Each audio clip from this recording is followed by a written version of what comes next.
Good evening, everyone, and welcome to tonight's program, Words Matter.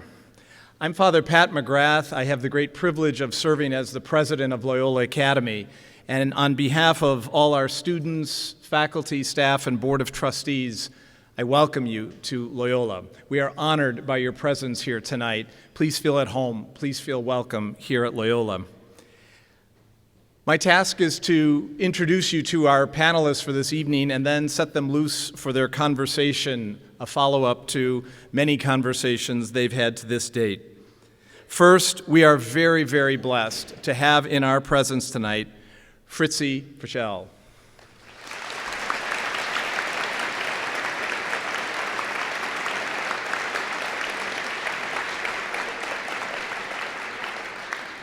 As I'm sure you know, Fritzie currently serves as president of Illinois Holocaust Museum and Education Center. As a Holocaust survivor, Fritzie shares her story with audiences around the country. Last summer, Fritzie returned to Auschwitz, but she was not alone. At her side was her good friend, Cardinal Blase Cupich, who joined her in the quest to raise awareness of the Holocaust and share the lessons of history with new generations so that the horrors of the past might not be repeated. Their historic visit last summer serves as the inspiration for this evening's conversation. Also from the Illinois Holocaust Museum, we welcome Vice President of Education and Exhibitions, Kelley Szany. Kelley, welcome.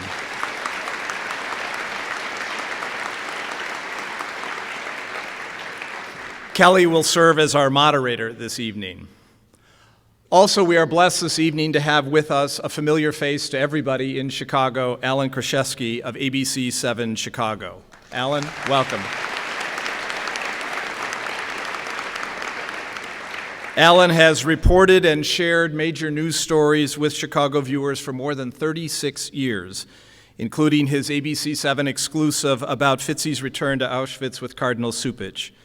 In just a few moments after the Cardinal's opening prayer, we will see a short snippet from that extraordinary program. And finally, tonight, we are honored to have with us our friend and our shepherd, the shepherd of our archdiocese, Cardinal Blase Cupich.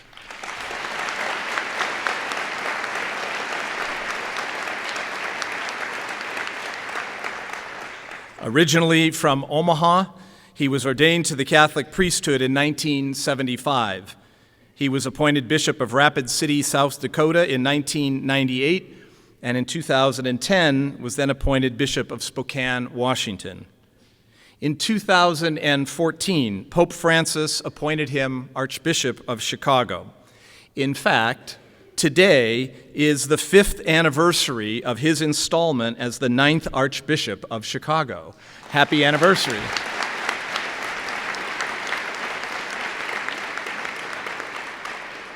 Cardinal, we remember that day with a whole lot of joy and great consolation.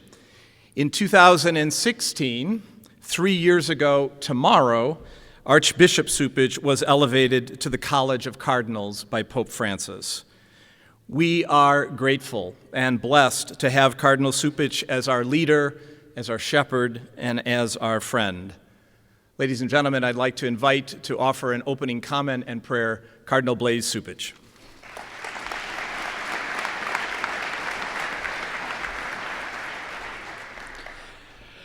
Let us bow our head in prayer. Tonight, Lord, we gather to remember that words matter. For we know that words can spew hatred and lies, can divide society, can slander and hurt. But we also remember your words to us, words that console us in trial, words that challenge us to love one another, words that assure us of your forgiveness. Let us always remember those words and make your words our own. Bridge the divide within our world, our country, our families. Bridge it with your words, so that together we may realize we have a common heritage as your people that you have called into this world. We bless you for the creation of our lives. We give you thanks. And in a special way, give you thanks tonight for all the young people here at Loyola Academy. Let this night be memorable to them, so that they will also, in a moment of trial, of challenge, of difficulty, remember your words. We ask this in faith. Amen. Good evening, everyone. So before we start the conversation, just a bit of housekeeping. When you arrived this evening, on your seat, you should have each received an index card. If throughout the evening you have any questions that you would like to ask of our panelists, we particularly want to hear, I see you students over there, we want to hear from you and questions. Please pass your index cards to the left. We have a number of students who will collect the cards at the end because we really want to hear from all of you from the audience that's gathered here today, so thank you. Fritzie, I want to start with you. So you and I have had a lot of conversations about that you hadn't planned to go back to Auschwitz, but yet you decided to go back. What was it like to, in the piece you talked a little bit about why you went back, but what was it like to go back with the Cardinal? Why was that so special for you? I did not want to go back. I had no plans to go back. And when I spoke to Cardinal Cupich and he offered to go back with me, I grabbed the opportunity because I knew it would never come again and because I felt I was going back with a friend. But I was going back because I feel in years to come, the camps are not going to be there the way they are today. Even today, they're being torn apart. The part that we were in was not the part that I was in when I was in Birkenau. And so my fear has been and is today that in time to come, the young people are not going to be able to see or get the story of Auschwitz, Sobibor, and other camps. There's going to be a book written about the camps. There's going to be a love story in it because kids are not going to read the book unless it has a love story in it. And so my fear is that there will not be a story left in the future. And so I have always been about education. To me, going back, and especially going back with Cardinal, has been educational. And I just felt that with Cardinal coming back there, it was our way and the church's way and Cardinal's way of saying, we are there for you, I am there for you. We will never allow this to happen again. So it truly was a special, special trip for me with Cardinal. And Cardinal Cupich, you have been back. You have been to Auschwitz before. Yes. But as we saw in the piece that we watched, what was it like to literally walk arm in arm through Auschwitz with a survivor who had been there? Well, I kept quiet for the most part because I wanted Fritzie to talk, because I wanted to see this terrible place through her eyes and through her voice. And that's what really made it real. Yes, I've seen the display of shoes and suitcases and other things, glasses, but this is the first time there's the reality of someone who was there, who could tell the story, who could go into where the latrines were and tell how this was the place, the only place where they had some privacy, where they could have their prayers. And they celebrated holidays. And they were able to find the comfort of God in the latrine of all places. And what it was like as she was telling of being in the bunks that were there with her aunt, who kept telling her, tomorrow will be better, tomorrow will be better. And so it was just, I was captivated by that and really moved. And I really want to pay tribute, and I know Fritzie feels this way, to Alan, the way that he came along with us and the way the program was edited. He really captured that experience so very well. Yeah. Alan, I would love for you to talk a little. You've made a celebrity. She gets stopped in Costco now. She was a celebrity before that. Yeah. She's just trying to buy some vegetables and she gets stopped. But you get pitched a lot of stories. Why was this story in particular important for you to tell and for you to go on this trip? I will tell you that when I first heard about it, is this okay? When I first heard about it, which happened right before a 5 o'clock newscast, that we received word from the Archdiocese, and then of course in cooperation with the Holocaust Museum, that this was happening, my immediate reaction was, we must do this. There is, first of all, from just in terms of a news value, when we have a Chicago Holocaust survivor and the leader of the Roman Catholic Church in Chicago being willing to come together at a place like Auschwitz and share that story, that in itself has tremendous news value. But beyond that was the aspect that we have, in this case, someone who is Jewish, someone who is Roman Catholic, coming together and having that shared experience at a time where in our country and locally too, we see a rise in anti-Semitic incidents. We see a rise in violence that is fueled by anti-Semitism. We see worldwide, and I know we're talking about words here tonight, we see worldwide an increase in the type of rhetoric and language that unfortunately leads people to place others, groups of people, in the categories. And for all those reasons, it felt like we must tell this story and share it. And I'm glad Fritzie's become a bit of a a bit of a celebrity, because what it indicates then is that people saw your story, the story that you and the Cardinal wanted to share, was seen and was shared by, I don't know how many of you saw it, but even in just this clip that we showed tonight, experienced that through you and your willingness to share that. And I'm grateful for that, and I sure hope it resonates in the minds and hearts of those who had the opportunity to do so. And Alan, had you been to the camps before? Yes, I had on a personal journey years prior. I had been to Auschwitz. I'm actually grateful that I had that previous experience, because honestly, Fritzie, hearing you to explain it and taking it in firsthand, I think Cardinal smiling it might have the same experience, that it's overwhelming and emotionally would be difficult to even get your thoughts together as to how we're putting things together logistically if you're experiencing it for the first time.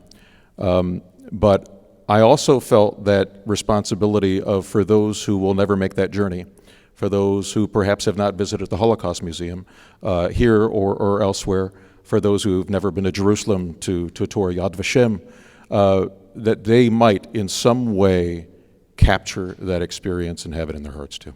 And I want to later talk, as you mentioned, just the rising tide of anti-Semitism and hatred. And Cardinal Cupich, when you were there, as we saw in the piece, Fritzie, she's famous for this. Cardinal, you're a man of God, you're a man of the cloth, and she asked you how and why could this happen. And about a month later, you weren't sure how to respond. You said there weren't any answers, and then you wrote this really incredible op-ed piece, Words Matter, in the Chicago Catholic, where you said, at first I had no response, but I have a response now, and it's about this step-by-step process. Can you talk a little bit about how you got to that place and your reflection on that question that Fritzie asked? Well, yes, it was. I reflected on it, and there is an answer. It happens in the human heart where we begin to criticize people, marginalize them, and then eventually call them other, alien to ourselves. And then we begin to look at the ills of society, and there's always the tendency to scapegoat. And so we scapegoat those people who are other as the reason for our problems. And then it becomes a lot easier then, of course, to get rid of the scapegoat. That's what a scapegoat is. And so there is a dynamic that happens. It just doesn't happen overnight. That's why right away we have to stop the words. We have to stop the hate speech in its tracks, lest it begin to define people as other, that other becomes then the enemy that we have to get rid of. Because there is a trajectory to those words that we can't ignore. Absolutely. And I think also too, Fritzie, to that end, the Cardinal's talking about othering and this step-by-step process, which I think we all have to be aware of. But for you, within the darkness of the Holocaust, there were these sparks of light. There were people who helped you along the way. Can you talk a little bit about that? Because I think having hope oftentimes in this darkness where we feel overwhelmed, it's important that we have hope, that we understand the power of being an upstander. And you had a number of those in your story. Can you share with us a little bit about that? I have always felt that I was one of the lucky ones. While in Auschwitz, Birkenau, I had help. I had help from my Aunt Bella, who was my mother's sister, whom I ran to accidentally the day I got there. And as Cardinal said before, she was the one that put her arms around me every single night and told me, tomorrow will be better. You'll see, tomorrow will be better. And so I lived through each night with tomorrow will be better. I had help because I was one of the younger ones, so people looked out for me. I had help when I was taken out of Birkenau and I was put into do slave labor in a ammunitions factory. I was one of 600 women and I was the youngest. I have lived all of these years with a promise that I made to 599 women that I would be their messenger. It was always, who will believe us? Who will believe that humanity can do such horrible, horrible things to other human beings? Somebody must live. Somebody must tell the story. And so those women gave me extra rest. They took care of me. They gave me the crumbs of their bread so that I would survive. If anyone had a chance, it was me because I was the youngest. If I survived, I was going to tell their story.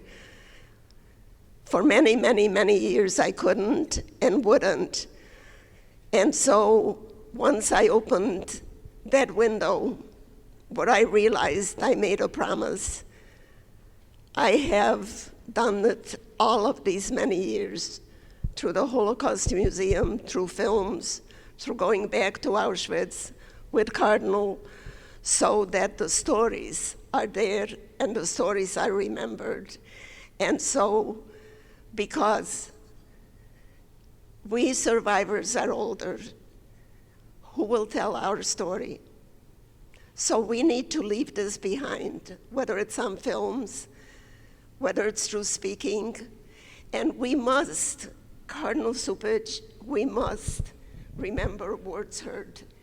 I lived through that time. I remember anti-Semitism in Europe, and coming to this country, I thought, I will never be afraid to say I'm a Jew. Anti-Semitism will never follow me.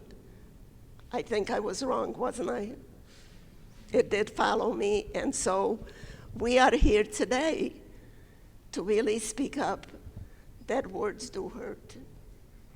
And it was truly my honor to be there with Cardinal and Ellen. Ellen, you had mentioned that this story was important to you, but what has been your viewer reaction to this story that you had?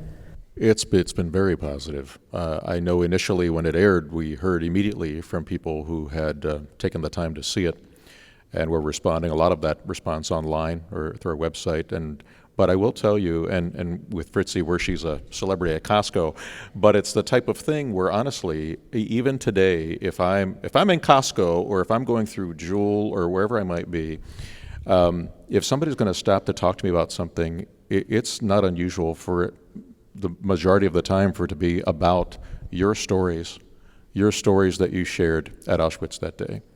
And it resonated with people. And because it aired that during that time period, but also exists online, people who may have even heard about it from a friend or whatever have the opportunity then to pull it up. You can pull it up today and watch it. And I think that has a longevity to it as well. And the fact that you're here tonight and willing to share it once more then shares it even further with those. And what are the viewers that come up with you and are expressing, that this piece stuck with them? What are they saying resonated with them most, or what are they expressing? Oh my goodness, I think it's a very personal thing. What impacted them the most? You mentioned the Cardinal's statement when he was asked by Fritzie, why did this happen? And his initial response, I don't know. How could people become so riven? But then, and even in your response, Cardinal, and I'm sorry, I'm thinking of what you said, but how you said over time, people aren't born this way, I believe is what you said. They learn this.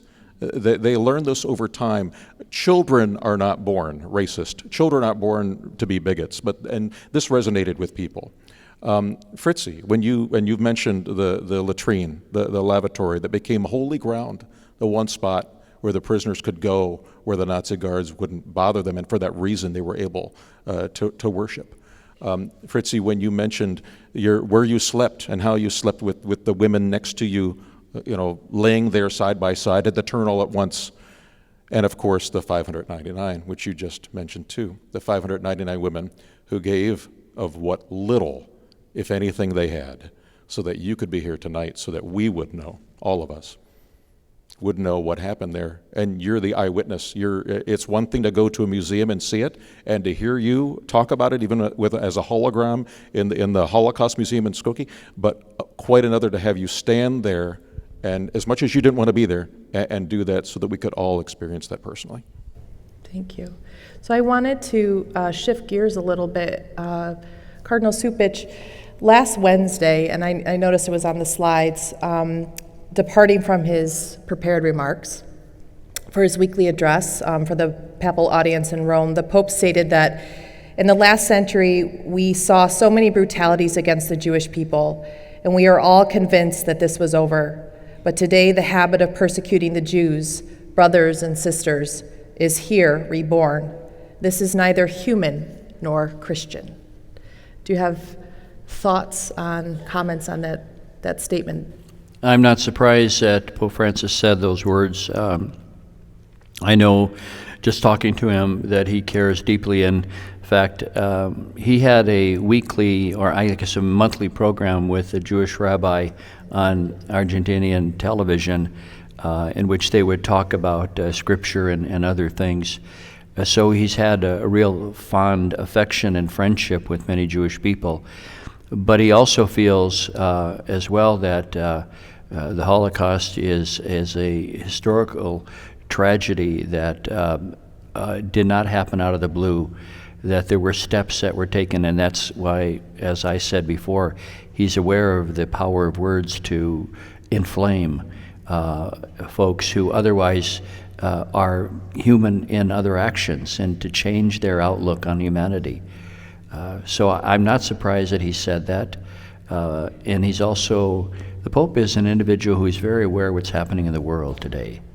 He is a son of the Second Vatican Council that told us to read the signs of the times.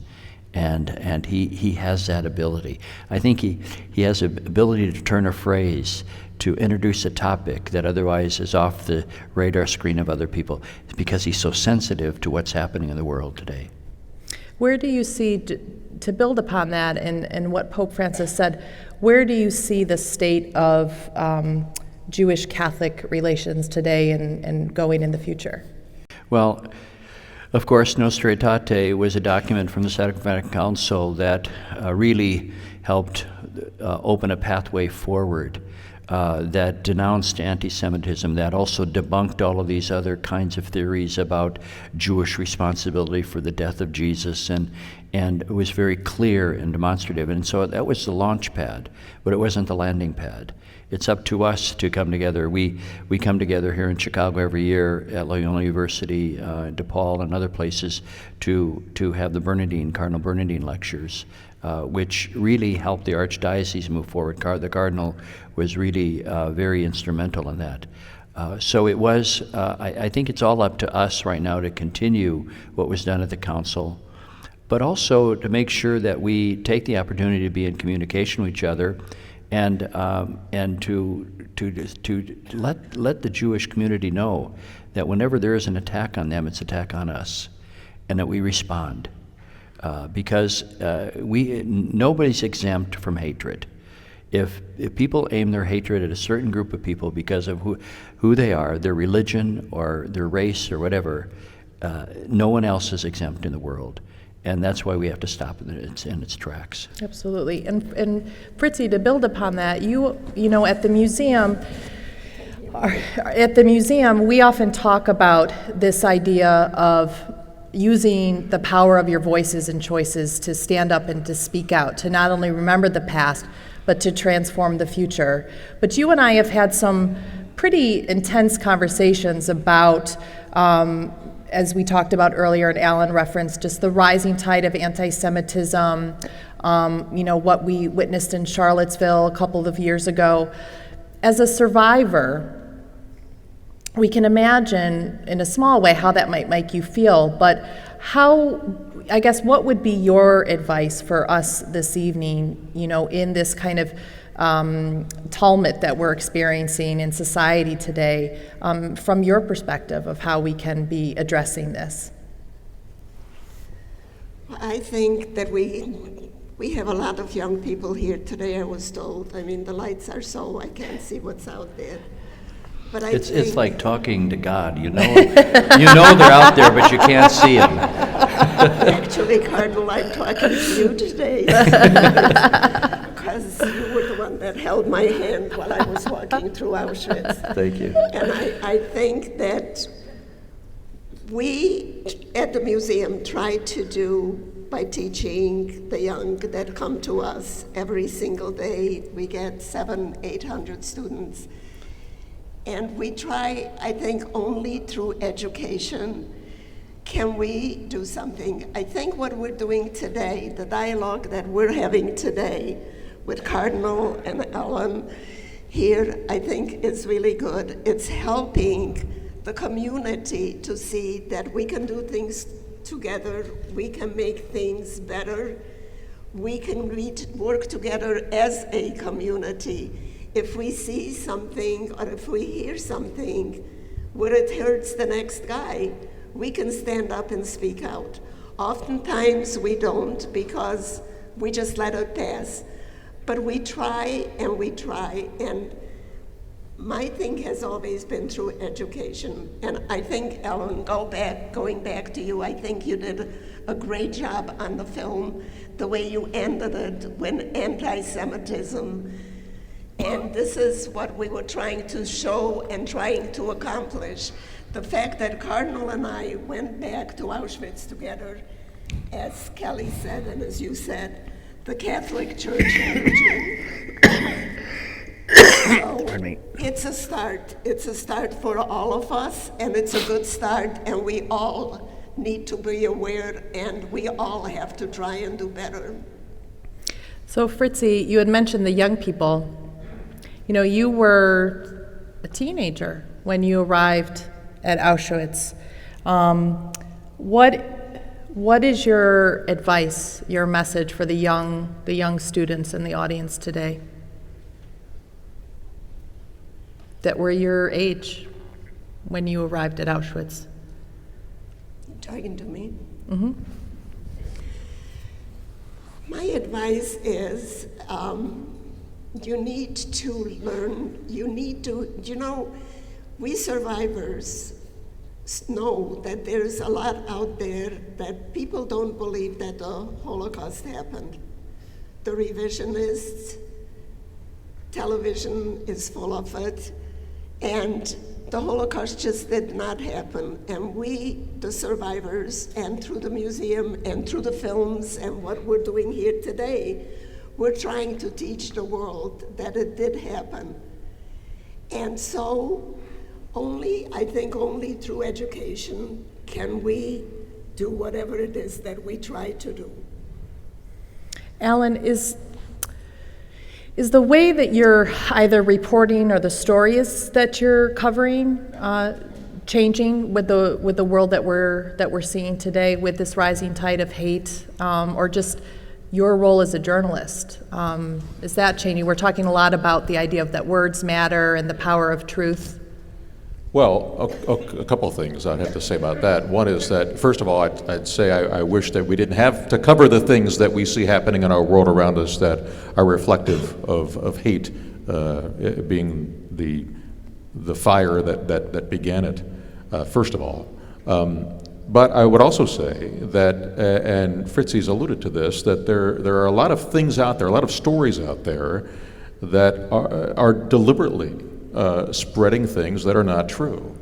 And it requires us as a society, as individuals, not society, it's too easy because it's too broad, but as individuals to have discernment and to dig deeper to find out what is the truth? What is really the truth here? And not to be swayed by whatever we might read somewhere or see somebody else repost that may not necessarily be reflective of the truth. I think that's really important. And when we talk about the words, and Cardinals alluded this was Fritzie, in terms of how important they are, because that shapes public opinion. And if the public opinion is based upon the very lie, for instance at Auschwitz, we saw that happen. And Fritzie, you saw it happen personally. You've told your story in the former Czechoslovakia, how those people who lived next to you, those people that you went to school with as a teenager, you found that they were willing to turn against you and not stand up. And there's a lot going on now, I know, in history there, but not even protective, not thinking this is wrong. And that takes a courage. But that courage comes from people who know what the truth is and allows them to stand. So in that sense, you know, we are covering these stories. We are determined, and it can be a difficult battle, determined to find out what is the truth and what we're putting out there, and we take that really seriously. It's crucial. Absolutely. And Cardinal, you've been, I know about 2 years ago, you hosted a program at the museum on this question. Of denial. What is truth? Yeah. And I'm just curious, you know, we have now seen, you know, as head of the Archdiocese of Chicago, you know, we experienced the shootings at the Tree of Life Synagogue in Pittsburgh. We, at Mother Emanuel Church, had a man sit down for an hour and pray with people and kill them. We had the shootings at the mosque in New Zealand. What, you know, as a leader of the Catholic community, you know, what are we to kind of make, you know, perhaps maybe the question would be, you know, about interreligious dialogue. What do you think is kind of the steps or the message for us when we look at these atrocities that are taking place to people because of their faith? Well, I think first of all, we have to make sure we don't fall into the trap of convincing ourselves that something like the Holocaust, which seems so inhumane and inexplicable, that it never happened as a result because it's too hard to believe. And so it's people like Fritzie who make it real for us. But the other thing is that I'm very much involved in dialogue across different faith communities. I'm going to Notre Dame on Wednesday for a conference with Muslims. It's the 700th anniversary of St. Francis meeting the Sultan. And so I work with that dialogue, also with the Jewish community. But let me just say something about my dialogue and my conferences with Muslim people. Muslim parents here in the city are afraid that their children, because sometimes there's bigoted action against them in schools, are going to radicalize their children, especially through the internet. We've seen that kind of homegrown terrorism in Paris, where young people today feel so mistreated and there's prejudice against them that the internet is a fertile ground for people to manipulate them. So we have an enlightened self-interest on our part to make sure that our children are, first of all, not bullied because of their faith, that there isn't prejudice, but also that we teach them how to respond in those moments, and that they stand up for their classmates, and that they make a stand now, because it's the same dynamic that happened with Fritzie with her neighbors in Czechoslovakia that's going to happen today. Yeah. We have to make sure that our young people understand that it's okay to stand up against a bully, to let them know that something's wrong when bigoted language is used, racism or antisemitism is used, or way in which people are, Islamophobia, it gets into their hearts. So it's the same story, and we all have responsibilities. One of the things I want to mention, there was a moment in which Fritzie was saying to me during the whole time, she has anxiety about the future, and after the Holocaust survivors are gone, who will tell their story? And she wanted to have an assurance that the reality that she experienced would really be told. And so we saw a group of young people there. They were from Spain, young girls, spoke some English, so we brought them over. Ross, the producer, came over. And there were 3 young ladies in their 20s. And I said, Fritzie, tell them your story. And they were riveted by what she had to say. And then I said to her, Fritzie, there's your answer. These young ladies are going to tell their grandchildren this story. So your story will continue. But we need to educate the young people. We need to educate, yeah. Can you, Fritzie, can you talk a little bit about, I was talking with Grant earlier. It's been 4 years, Cardinal, 4 years ago when you visited the museum. And a 45-minute tour turned into 3 hours. And you were so wonderful with the gift of your time and your thoughtfulness. And then any day out of the office is a day of vacation. But I remember that you and Fritzie embraced and made a joke about, siblings of another mother from another time. And it's been this incredible friendship that has blossomed over these past 4 years between the 4 of you. Fritzie, can you talk a little bit about this gift of friendship that you and Cardinal Cupich have developed?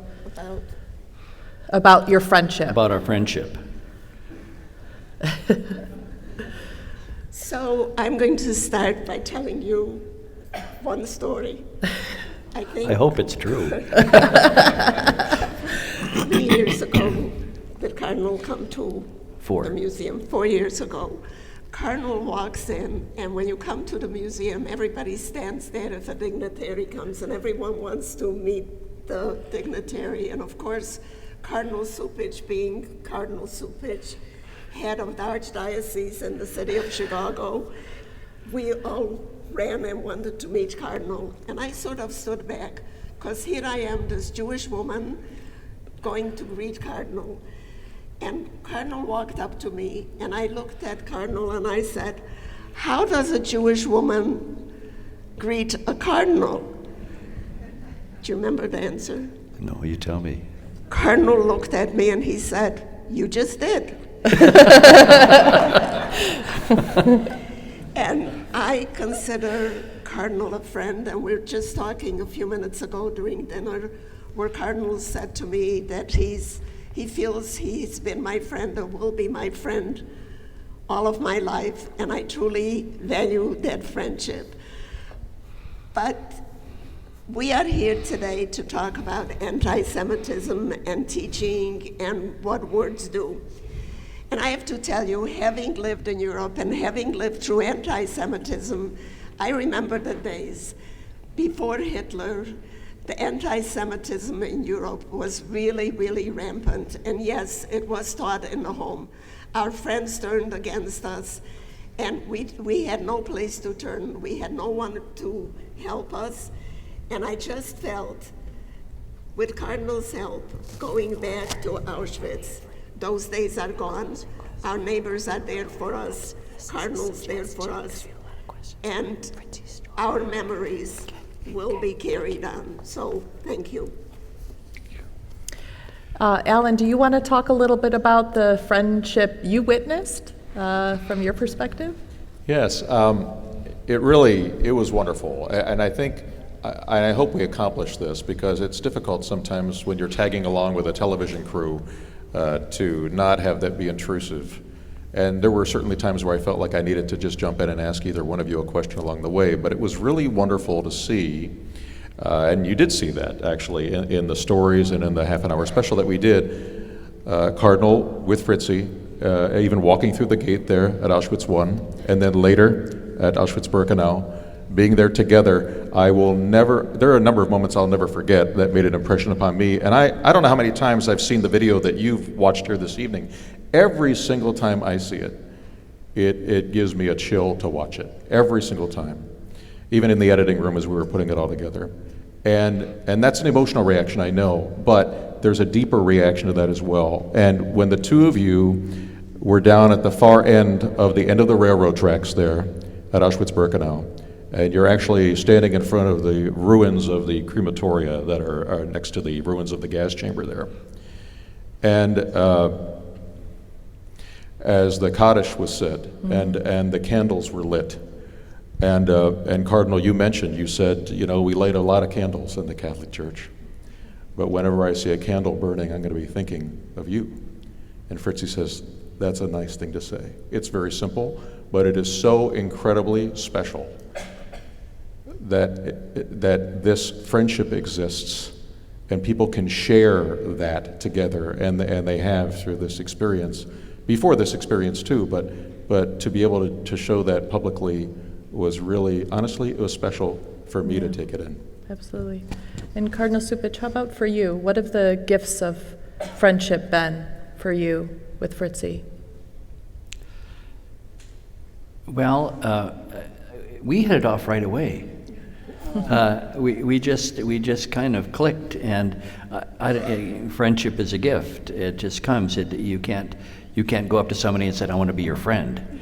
There's something that we are sympathetic with each other. The Italians use the word simpatico, huh? And so we had this connection right away. And I think that I just feel enriched by it. I feel very easy in your presence, and to be able to talk to you, but also to really be quiet.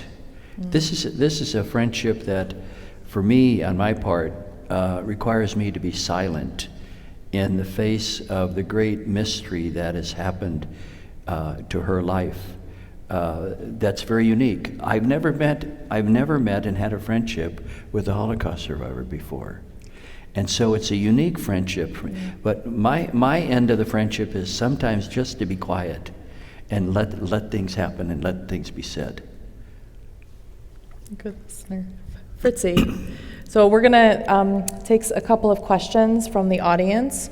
So Fritzie, we have a question from one of the students in the audience who wants to know, how did your faith carry you through your time in Auschwitz? How did my faith Carry you through? Mm-hmm. I'm not sure if it was faith or if it was hope. At that point, I was young and I wanted to live, I wanted to survive. And it was just day to day, and you do what you need to do to survive. But Kelley, I would just like to backtrack for 1 minute of what Alan said. Being in Auschwitz, the film shows the crematorium. I think it's important for young people here to know of what happened in Auschwitz, that it was a death camp, that they did have the gas chambers, and that my family and thousands of others perished in Auschwitz. And I think us going back today, Cardinal and I sort of said our goodbye there and sort of said our prayer. And to me, Ken standing in front of the crematorium and saying Kaddish was one of the most meaningful things that happened in Auschwitz that day, and it's something that I had to go back. I had to say I remember. I had to say my goodbyes that day, and hopefully I will never ever go back. But I'm not sure if fate had anything to do with my survival. I think it was my will to survive. Thank you. So we actually have a question for all three of you. So we'll start, Cardinal Cupich, with you. What was the greatest surprise or revelation for you on your return to Auschwitz?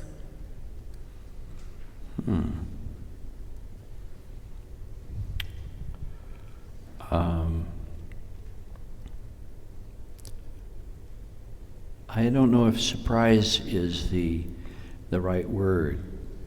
I would say the most impactful thing for me was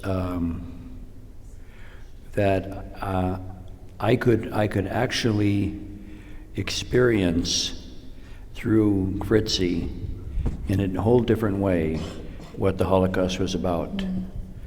And it is at a deep level of emotion, a visceral level, that arose in me on that occasion that I've never felt before in going to Dachau or Auschwitz or any other experience where there was a great tragedy.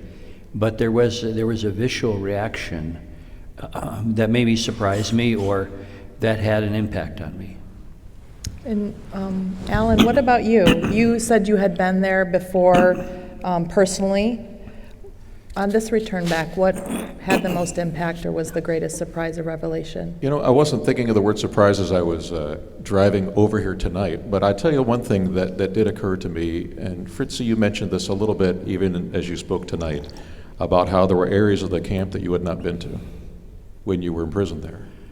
And it occurred to me that we, while we were visiting there, had the freedom to simply walk from one part of that camp to another, or to go from Auschwitz I and travel then, what is it, about a mile perhaps, to Auschwitz-Birkenau.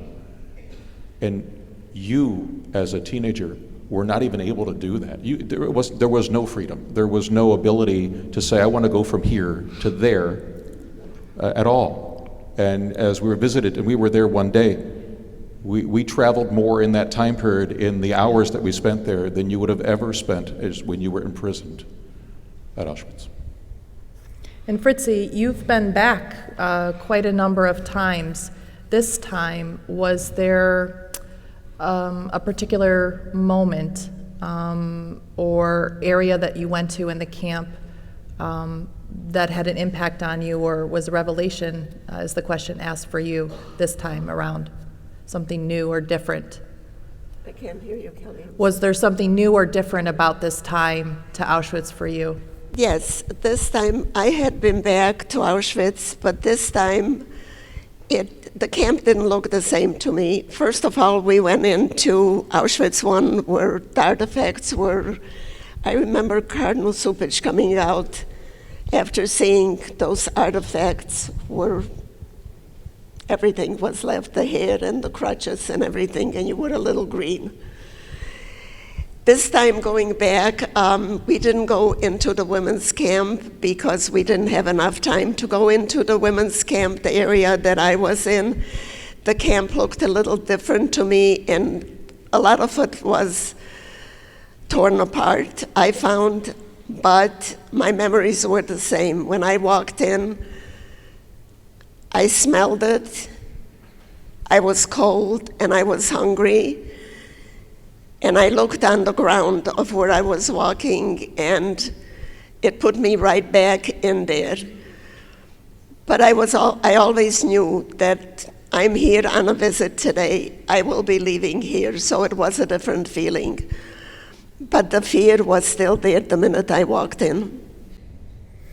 And Fritzie, someone wants to know, third question, to build upon this, how old were you when you first returned back to the camp for the first time? when you first visited? God, when I first visited, it was probably close to 30 years ago. So I am 60 years old today, so I had to be Isn't that what you told me? That's what I told her. Well, Fritzie told me today that when she came over here, she didn't have a birth certificate. I said, good, then you're only 60. So the first time I went back, it was probably 30 years ago, and I lived with my aunt at the time. And without asking me, my aunt arranged a trip to go back to Auschwitz, because I always talked about it. I always said that I needed to revisit, but I was scared. She made arrangements for us to go back without asking me. And when she told me, I said, no, I'm not going. And she looked at me and she said, you either get off the pot or stop talking about it. And I got off the pot, and we went and visited Auschwitz for the very first time. And I was afraid to get off the bus. I was afraid to put my feet on the ground. I was afraid that I was standing on human bones. And that was the very first time I went back, and I said, I'm never coming back again. But because of education and leading groups to see what was in Auschwitz, I did go back several times, but this definitely was my last time. A question for Alan. As a strong believer in our nation's values, how do you tell the difference between free speech and hate speech? And how can you clearly define hate speech that all parties can tell without infringing on our own rights? That is a great question, and I wish I could give you a succinct answer. It's a little bit more difficult than that. We weed through that, it seems, almost daily, do we not? In terms of somebody exercising what they believe is free speech, and then another person saying, no, that is actually hateful and needs to be controlled in some way. I don't have a clear answer for you, except I think many of us would say, when we see something that is especially hurtful, whether it's something personally, and I don't mean just an opinion type thing, but especially hurtful, that is directed toward an individual or a group of people that attempts to make them less than what everyone else is as a human being, we could recognize that there's something wrong there.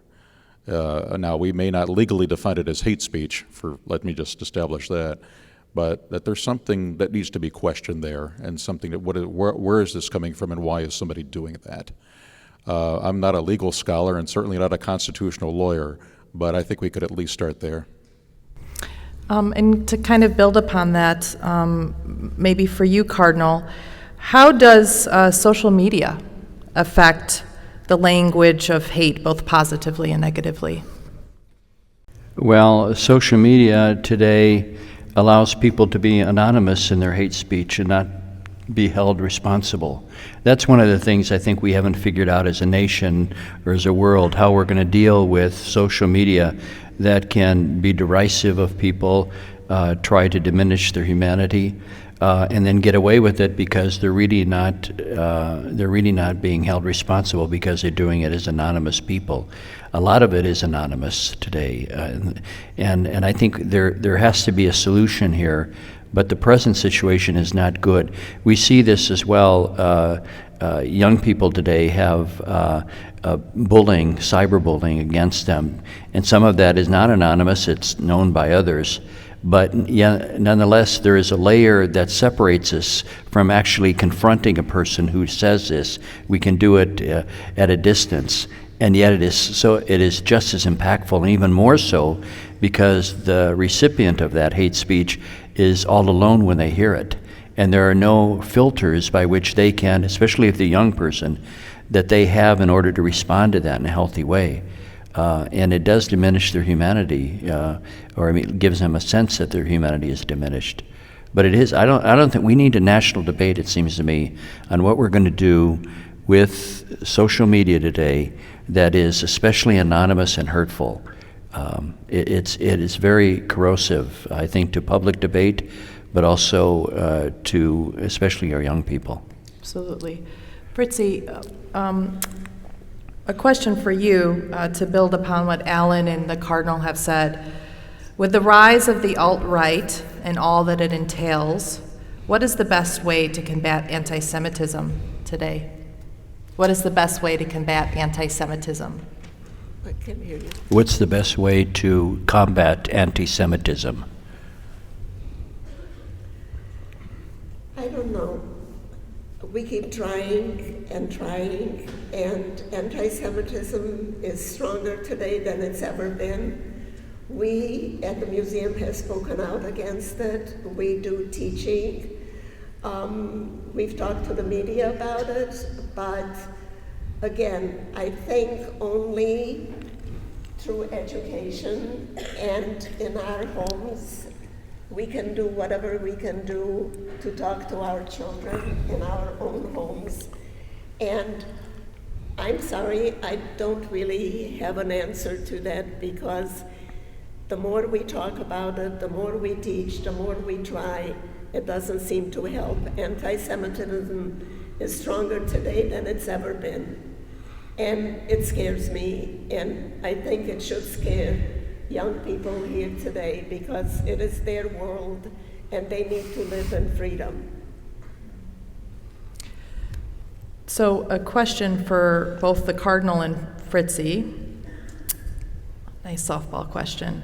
The church preaches forgiveness and reform. Should those who orchestrated the events of the Holocaust be forgiven? And do we know if God will forgive them? Well, it would take a divine action to forgive them, because it's very hard for us to find place in our hearts to understand, let alone forgive. I think forgiveness does help heal people, but the tragedy of the Holocaust is so deep and so comprehensive of what it says about humanity that we need the help of God to bring about forgiveness. But I do think that there's the other side of forgiveness is that those who perpetrated these crimes acknowledge what they have done wrong. I mean, that's what the Nuremberg trials were supposed to do. But you still had people at those trials, and even today, the grandchildren of those who didn't want to be held responsible are today's deniers. So it seems to me truth has to be a part of the forgiveness. Taking responsibility has to be a part of it. If really there is going to be the forgiveness not only offered but received, we really don't find forgiveness and receive it if we don't own up to truth. And that's an important element, it seems to me. Absolutely. Fritzie, what do you say about this idea of forgiveness? You know, you're asking a Holocaust survivor about forgiveness.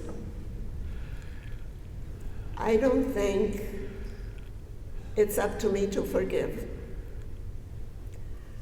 I think forgiveness should be asked of those that went to the gas chambers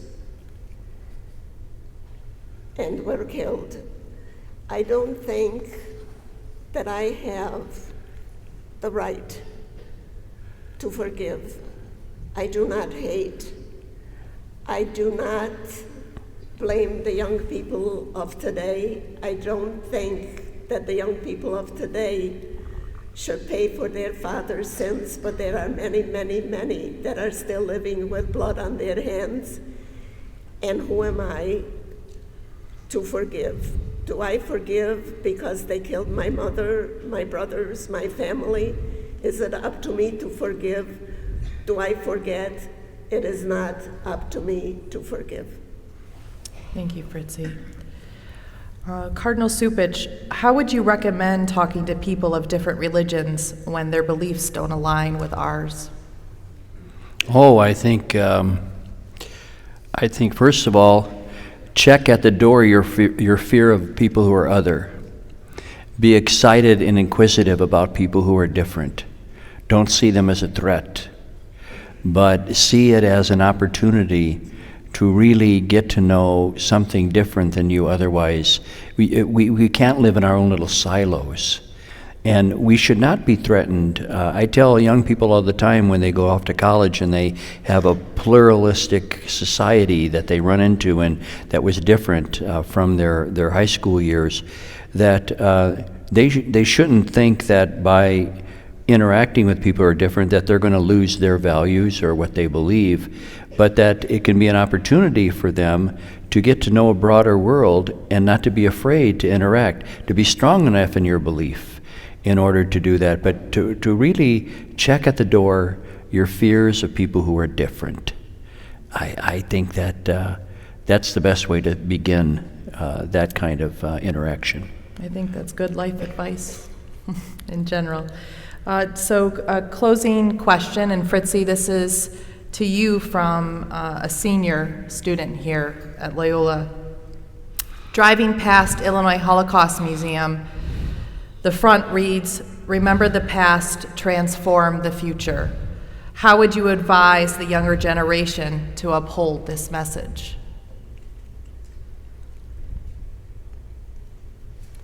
You know, that's a big question. We said never again. We tried to transform the future because of the past. I don't know how to do that again, except through words, through language, not to hate, to try and remember that everybody bleeds the same, and to try and do the best we can for our neighbor and our community and be together and come together as a group. I don't know. I don't know the answer to that. I think you answered it.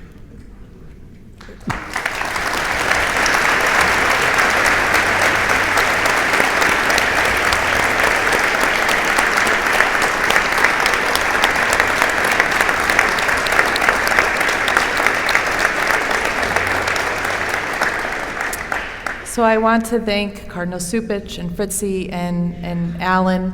Many of the questions I know this evening that came through asked wanting to know more detail about Fritzie's story. So for those of you who haven't been to the museum, even if you have, please come back. Fritzie is featured in our Abe and Ida Cooper Survivor Stories Theater. You can visit her in holographic three-dimensional form and ask her questions and learn from her story. It's a project that we've developed in association with USC Shoah Foundation. So please visit, and I know Fritzie would want you to learn more about her experience this evening.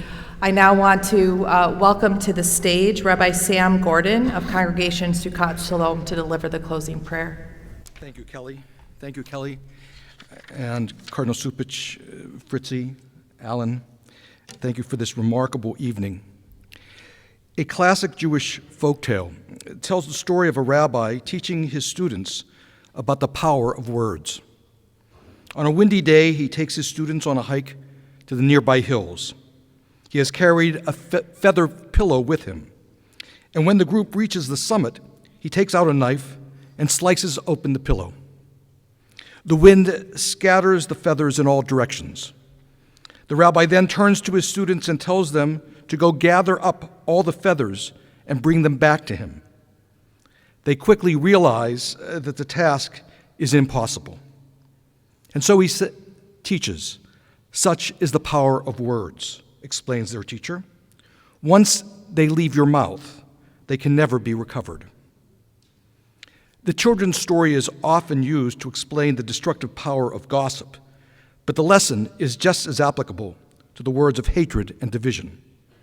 Demonizing others, sowing fear of immigrant hordes, declaring that some Americans don't belong here, saying that our cities are infested, or that people of one religion are terrorists, are all words and phrases that cannot be dismissed as mere political rhetoric. Words have consequences in ways that may never have been intended. There are those who have chosen to gin up fear of immigrants, people of color, Muslims, Jews, African Americans, and others. The words of division have proved useful as a political technique, but that rhetoric has inspired violent extremists to act in murderous ways. Perhaps domestic terrorism was never the intent, but words have unforeseen consequences. So we pray, eternal our God, God of our fathers and mothers, give us the gift of discernment, which allows us to distinguish between truth and falsehood.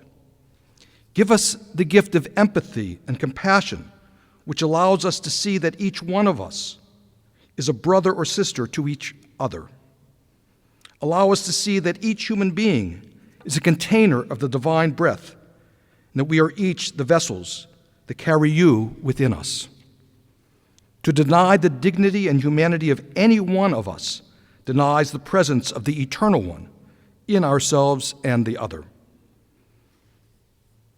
Eternal our God, bless us now as we leave this place of learning and we return to our homes. Inspired by the wisdom of your servant, Cardinal Cupich, our friend and teacher, Fritzie Fritzshall, be with all of us as we remain partners with you to build a more just, compassionate, and peaceful world. Amen. Thank you. I want to thank Loyola Academy again for hosting us. I want to thank everyone for coming out this evening. And again, a huge round of applause to our incredible panelists.